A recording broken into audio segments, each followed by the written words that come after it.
kita mengayu lebih cepat gitu.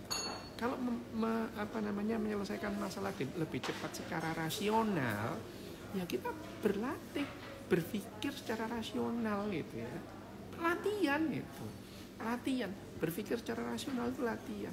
Sama dengan kalau kita mengerjakan matematika itu. Kita mungkin tahu, ngerti itu ya bagaimana mengerjakan kalkulus, tapi kalau kita tidak pernah latihan soal, ya sulit kita mengerjakan matematika, kesulitan kita mengerjakannya itu. Itu yang membuat bagaimana yang namanya berpikir cepat dan mendalam itu latihan itu. Makanya misalnya memang berarti orang sekolah secara secara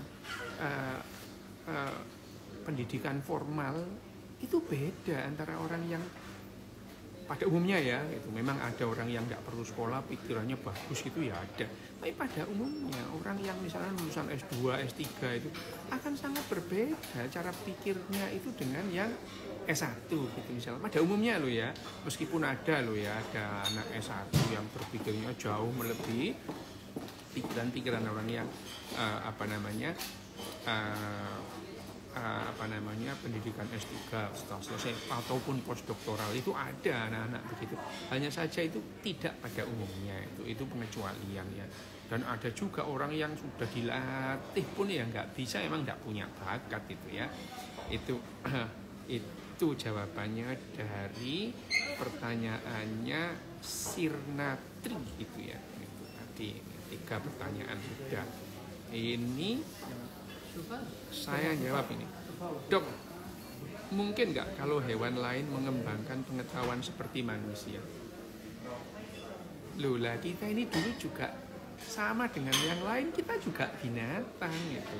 Hanya saja sejarah evolusi kita itu berbeda dengan binatang-binatang yang lain. Jadi akhirnya kita berevolusi seperti sekarang ini, mengembangkan pengetahuan. Tapi kalau pertanyaannya, apakah binatang-binatang lain itu mempunyai kemungkinan mengembangkan pengetahuan seperti kita? Ya mungkin, tapi kemungkinan kecil gitu ya.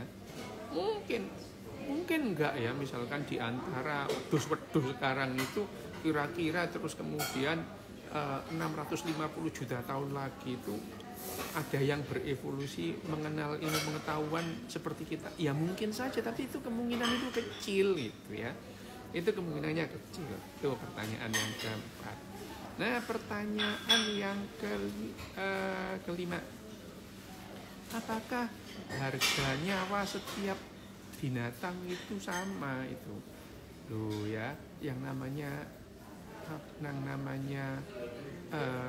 nyawa kita itu dan nyawanya seekor kecoa itu ya sama sebetulnya ya.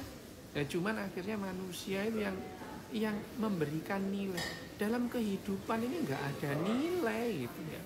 Baik buruk itu nggak ada. Ditimbang-timbang ya sama misalnya ya. Baik buruk itu nggak ada dalam kehidupan gitu ya.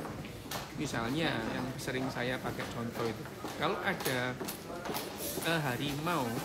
harimau terus kemudian ketemu anak kambing gitu, yang terjadi ya anak kambingnya dimakan gitu ya. Anak kambingnya dimakan. Yang jahat siapa? Nggak ada yang jahat itu. Memang macan makannya kambing, suruh makan bayam ya nggak mau gitu ya. Memang begitu, nggak ada itu, nggak ada. Hanya saja sebagai manusia gitu kita membuat nilainya sendiri. Loh, secara biologi manusia makan bengkoang, manusia makan timun, manusia makan kambing, manusia makan babi, dan manusia makan manusia itu pada dasarnya sama gitu. Sebagai binatang, untuk melanjutkan kehidupan kita harus mengambil kehidupan yang lain. Itu sebagai binatang. Hanya saja akhirnya manusia itu punya pegangan moral. Kita bisa membedakan mana yang boleh dimakan, mana yang tidak. Itu bisa-bisanya manusia aja. Tapi kalau harga, ya tidak ada harganya, sama aja. Semua itu kehidupan ya. Oke, itu pertanyaan kelima. Saya mau jawab pertanyaan terakhir deh. Terus besok kalau ada waktu saya akan melanjutkan lagi. Ini dari Dinda MYS itu. Dok, kalau mengkonsumsi vitamin suplemen dengan klaim meningkatkan daya ingat dengan memperlancar sirkulasi darah, ini apakah benar? dan akan bekerja sesuai klaim tersebut. Kalau mengkonsumsi jangka panjang, apakah ada efeknya, Dok? Apakah bikin tergantungan? Tidak ada yang pernah terbukti bahwa yang namanya obat-obatan tertentu atau ramuan tertentu itu membuat daya ingat kita itu makin bagus. Nggak ada itu, tidak pernah terbukti itu. Dulu itu ya, saya waktu masih SMA tahun 79, 80 itu ada obat masuk iklan TV. Gambar orang cemerlang, nggak ada itu, omong kosong itu ya, nggak ada itu, nggak ada. Jadi kalau kita mau melatih ingatan, ya mencoba ingat-ingat. Pada umumnya orang itu ingatannya sama kok, ya itu. Hanya ada orang-orang tertentu kayak saya gini, itu tidak bisa melupakan banyak hal itu ya. Jadi saya masih ingat waktu umur 6 bulan belajar jalan itu masih ingat itu. Tapi tidak diperlukan itu. Karena orang makin gampang lupa banyak hal itu sebetulnya dia makin berbakat untuk bahagia gitu. Melupakan banyak hal gitu. Lah kalau ingat terus model saya gini nih ya. Saya dimarahi ibu saya kapan aja mama saya marah, saya ingat kok. Dimarahi model apa sampai diapain aja saya ingat gitu. Jadi ya untungnya saya ini nggak baperan gitu ya. Ya udah deh ya, dimarahi orang tua mau diapain, mau masak bau bales ya enggak gitu ya. Untung saya nggak baper. Jadi kalau kita itu mau melatih ingatan ya kita latihan mengingat-ingat ya. Misalnya yang sederhana aja, melatih mengingat nama. Seringkali kita itu apa kok nama orang itu, jadi terus namanya siapa ya itu. Nah kalau gampangnya itu sekarang latihan ingat nama gitu.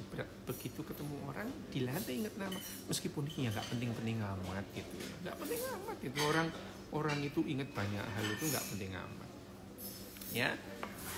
Gitu aja dulu deh ya. Ini saya mau ngomong sebentar karena saya juga nunggu teman mau rapat di tempat umum juga gitu ya. Jadi ya nanti saya udah menjawab 6 pertanyaan, masih banyak pertanyaan, makanya nanti kalau ada kesempatan saya akan menjawab lagi. Dan kalau ada pertanyaan, saya lihat pertanyaan banyak di sini, ditulisnya dimasukkan ke direct message aja, nanti saya jawab satu persatu ya. Kalau pas saya senggang kayak gini ya, lumayan lah ini tadi ya, sekitar 15 menit. Oke ya, sampai di sini aja. Nanti kalau ada waktu lagi kita lanjutkan. Apalagi kalau saya sudah sampai tempat kantor atau rumah sakit atau universitas, tidak tempat ramai gini, kita mungkin bisa lebih nyaman. Oke, gitu aja ya dulu. Selamat malam, selamat beristirahat. Kalau mau yang istirahat, saya akan melanjutkan kegiatan saya. Oke, salam sehat, salam sejahtera, salam bahagia. Mimikuti, pipikuti pam.